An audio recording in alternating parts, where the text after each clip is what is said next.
بسم الله توكلت على الله والصلاة والسلام على نبينا محمد. السلام عليكم أحبتي في الله.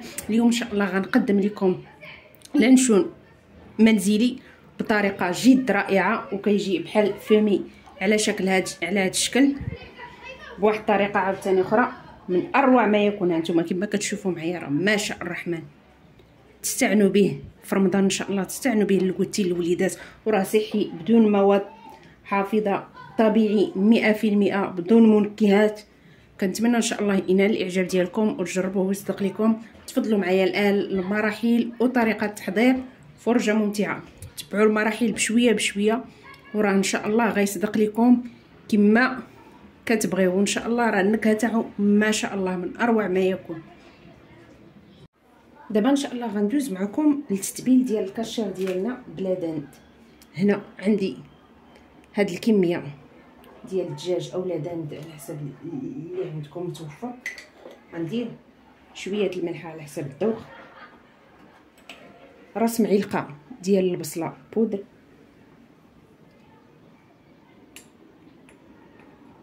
راس معلقه كذلك ديال الثوم بودر، العطريه ديال اللحم، العطريه ديال الشاورما، والبابريكا، وغنضيف شويه ديال الهريسه،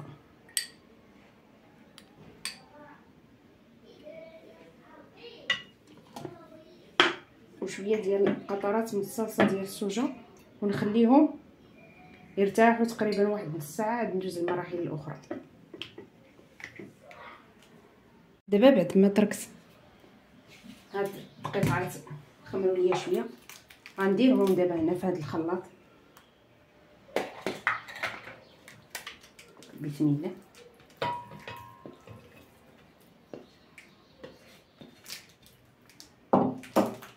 غنضيف عليهم كاس ديال الزيت صغير، كاس صغير ديال زيت الزيتون، وراه هاد راه درت لهم قطرات ديال الخل. غنضيف 2 بيضات،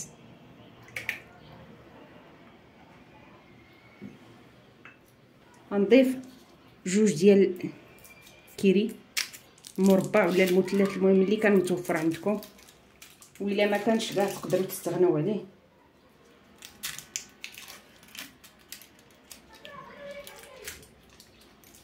ونضيف 2 معالق كبار ديال النشا او مايزينا.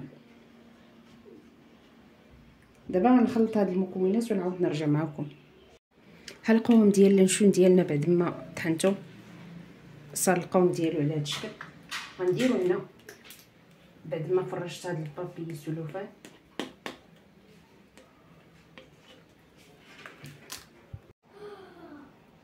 سمحوا لي ما تصورش المقطع، درتو في هاد البابي وبقيت كنجمعوه هكا مزيان باش ما يخرجش ليا، كركبتو هكا وجمعتو مزيان.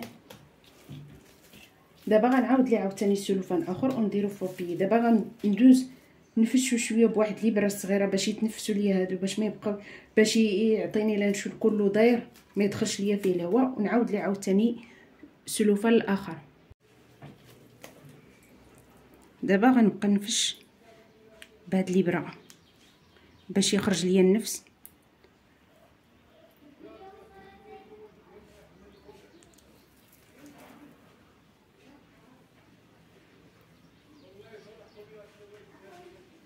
وغنعاود ليه عاوتاني السلوفان ونرجع معكم.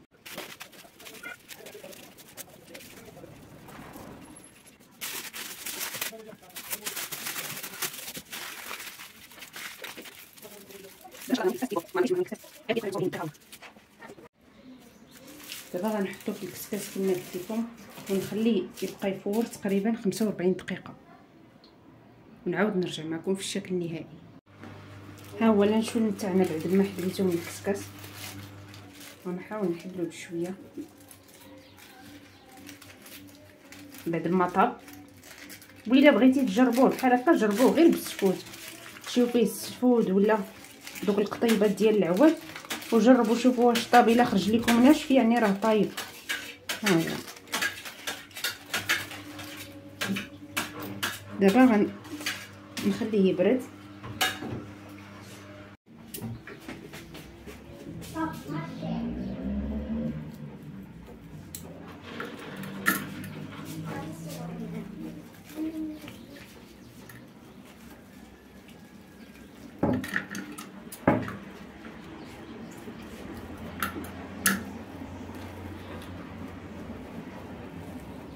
ها هو كما كتشوفوا معايا راه باقي فيه البخار ديالو.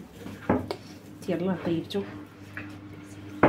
دابا ان شاء الله غنخليه يبرد ونعاود نرجع معكم ندير معكم واحد الطريقه بحال الفومي. غنديرو باش نديرو بحال يعطي داك اللون بحال شكل لادان فومي. هنا درت هاد المقيله لويت عليها هاد بابي ديال الالومنيوم ودرت ليها معلقه تاع القهوه، معلقه ديال سنيده ومعلقه ديال الملحه. غنحطهم فوق البوطه وندير فوقها لانشون. غندير ليها هكا في هاد شويه هكا وندير فوقها لانشون ونبقى نقلبو مره غير بداك الدخان وداكشي غيعطيني داك اللون القهوي. دابا راه شعلت البوطه. هنا راه عندي معلقه تاع القهوه، معلقه ديال السكر، معلقه ديال الملح.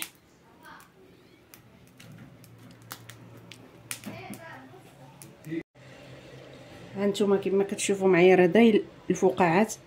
دابا غنحاول نغطي هاد اللانشون.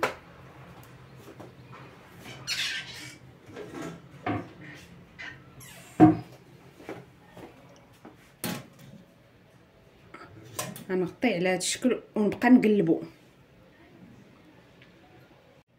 هانتوما كما كتشوفوا معايا راه درت ليه الكسكاس، وليت درت ليه الكسكاس وغطيته بهاد الغلاقه. ودابا غنبقى نقلب فيه،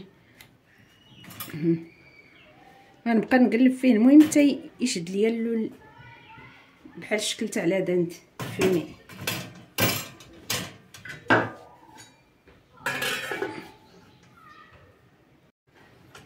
يعني غنعاود عاوتاني دابا نبقى نقلبو. هانتوما كما كتشوفوا ليا هو شد هذا اللون. نعاود نخليه شويه صافي ونحيدو.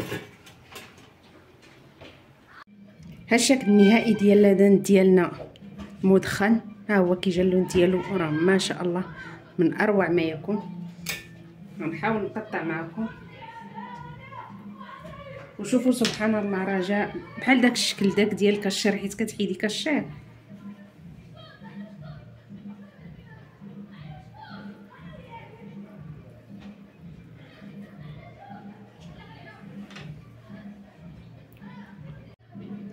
كنتمنى ان شاء الله ينال الاعجاب ديالكم هاد اللانشون المنزلي اللي حضرت معكم. دعموا القناه ودمتم في رعايه الله. الى فيديو اخر ان شاء الله.